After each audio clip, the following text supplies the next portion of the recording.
Hello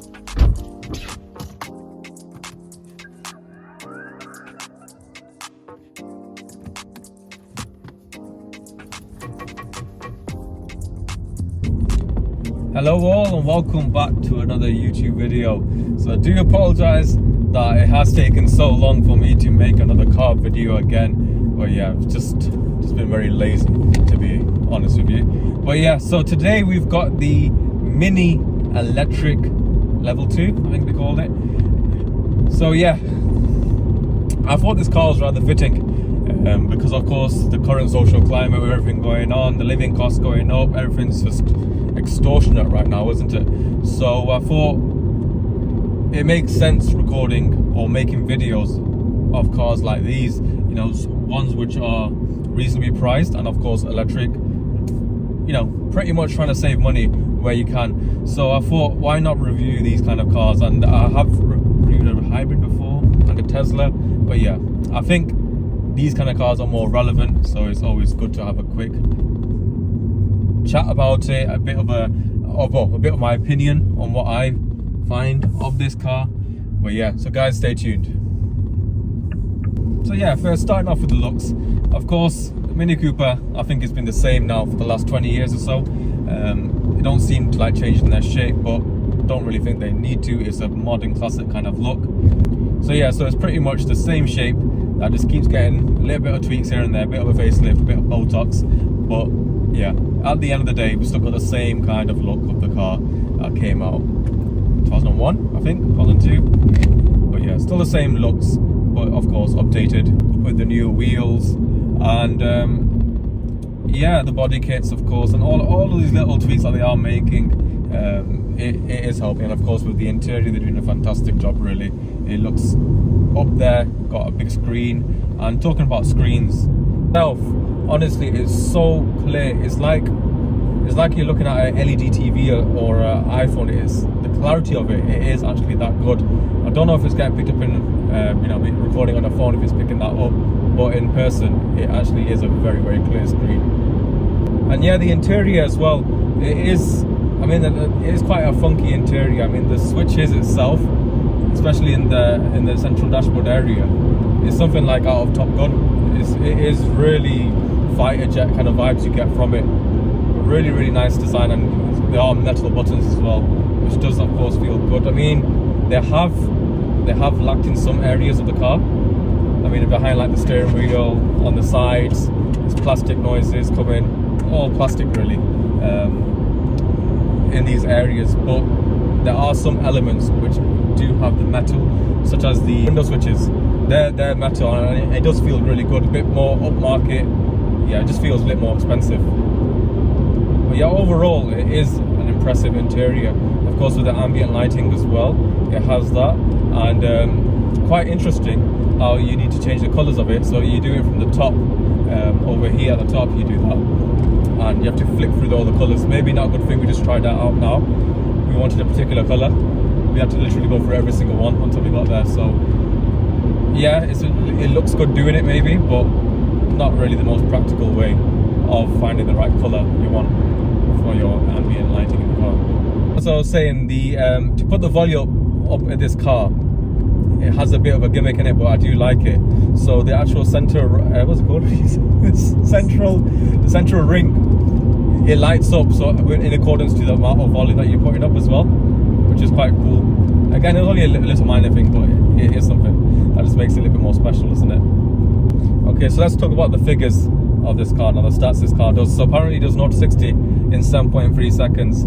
I've had it pretty much all day now, for about 7 hours I've had it now, 8 hours, and it does feel a lot quicker than the 7.3 seconds that they have mentioned. I think Mini are being a bit modest in saying that it does feel a lot quicker. And of course, being electric, the response is just the throttle that as soon as you put your foot down, you are already hitting very high speeds. I mean, the top end in this car is only 93 miles an hour, but of course more than enough.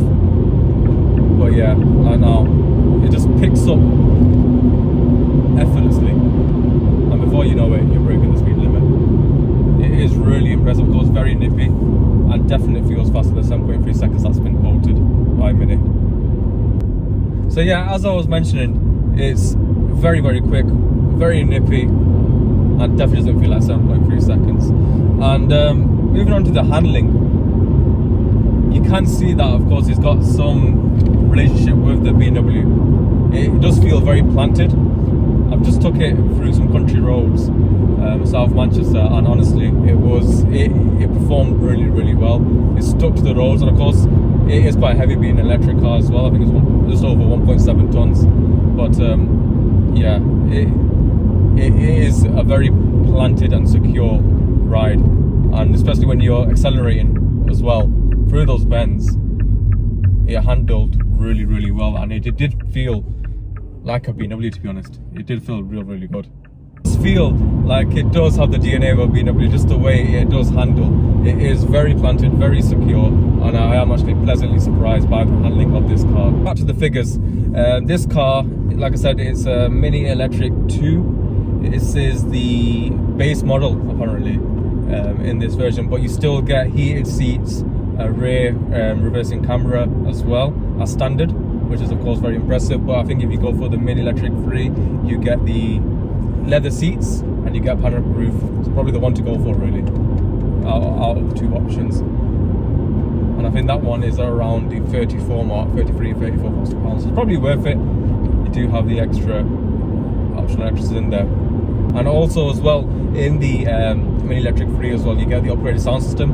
I believe it's a Harman Kardon you get in that, so probably a no-brainer really to go for that particular version. Talk about more of the electric details, elements of this car, which of course is the main factor why someone would go for this.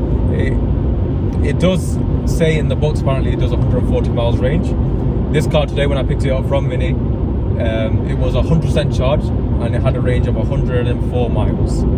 The salesperson at Mini did say to me that, of course, because it's a test drive vehicle, it gets driven quite hard, so it does just reflect on how it's been driven. But yeah, so at that point it showed 104 miles at 100% charge. Currently, like I said, I've had it all day, been driving around in it.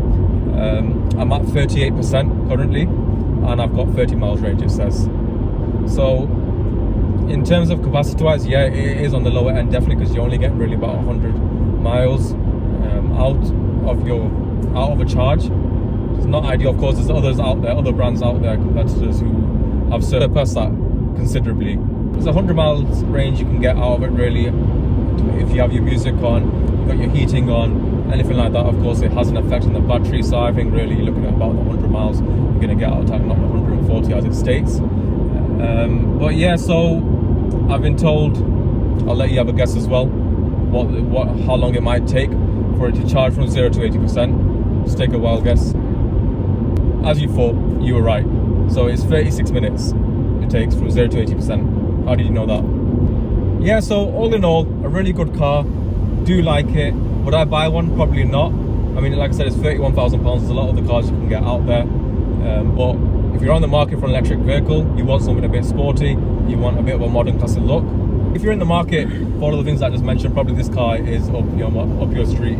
It probably is the one to go for. It does, like I said, it does look quirky, it looks smart, it's got the ambient lighting, and yeah, overall, it is a very good car. I mean, it drives well. Yeah, the range element of it, which I can appreciate, is probably the most important element, is not ideal. But like I said, you are getting a bit of a fun, sporty looking electric vehicle.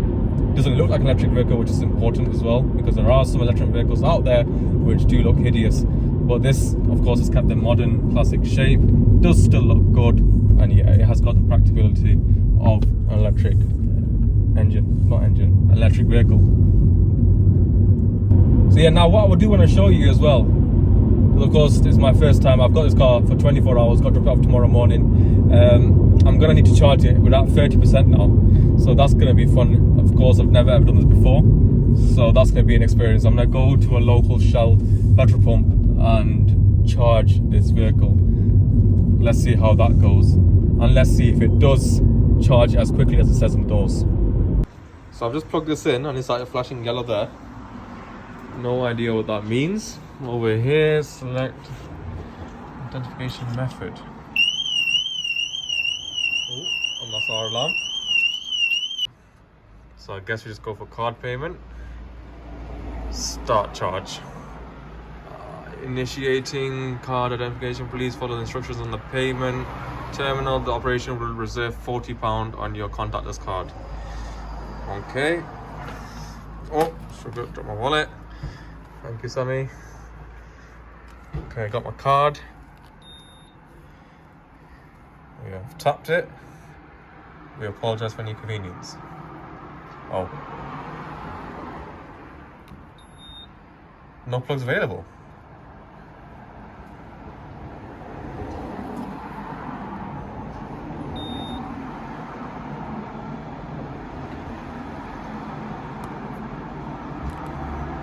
Oh, well, press the wrong bit. Yeah. Oh.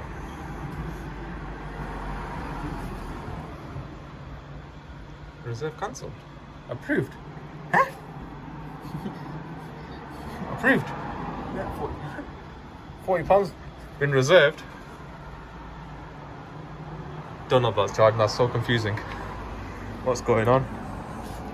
Is that charging or not? I don't understand what's happening there. Is there any light here? No, no light there. It says approved.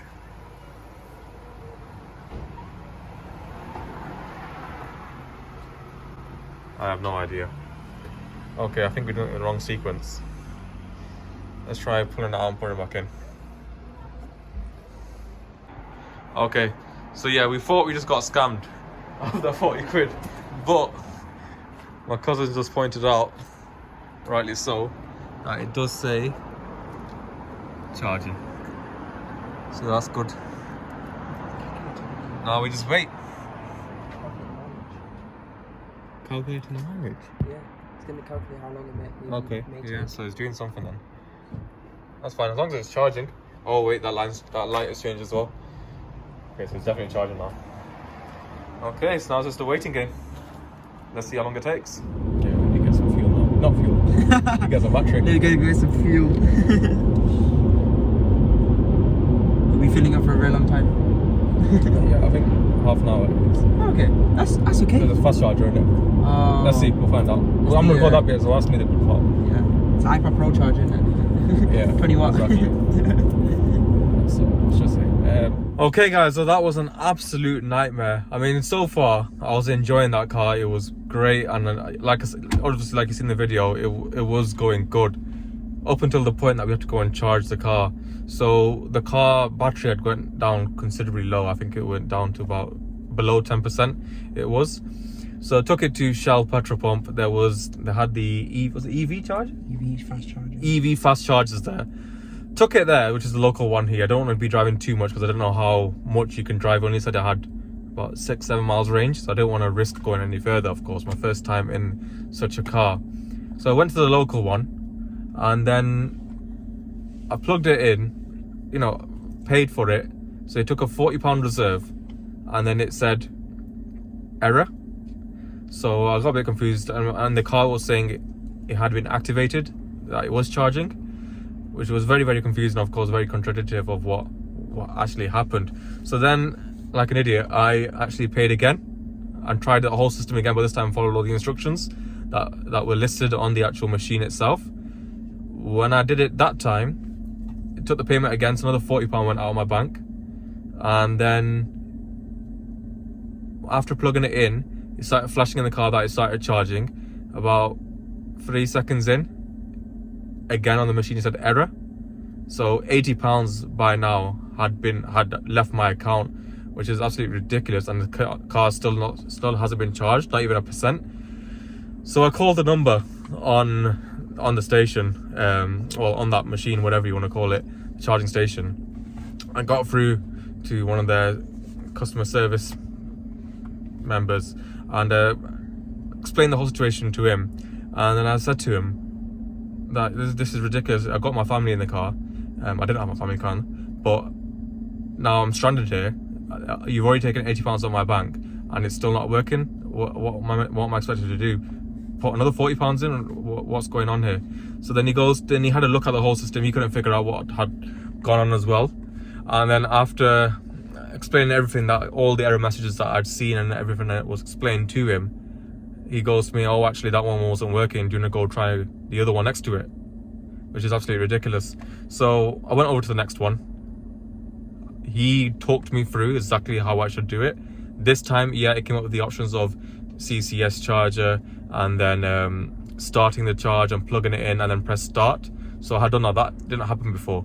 So done all that, and then he confirmed on the phone to me that yeah, your car has started charging. And on my dashboard in the Mini as well, it did say that it's charging now.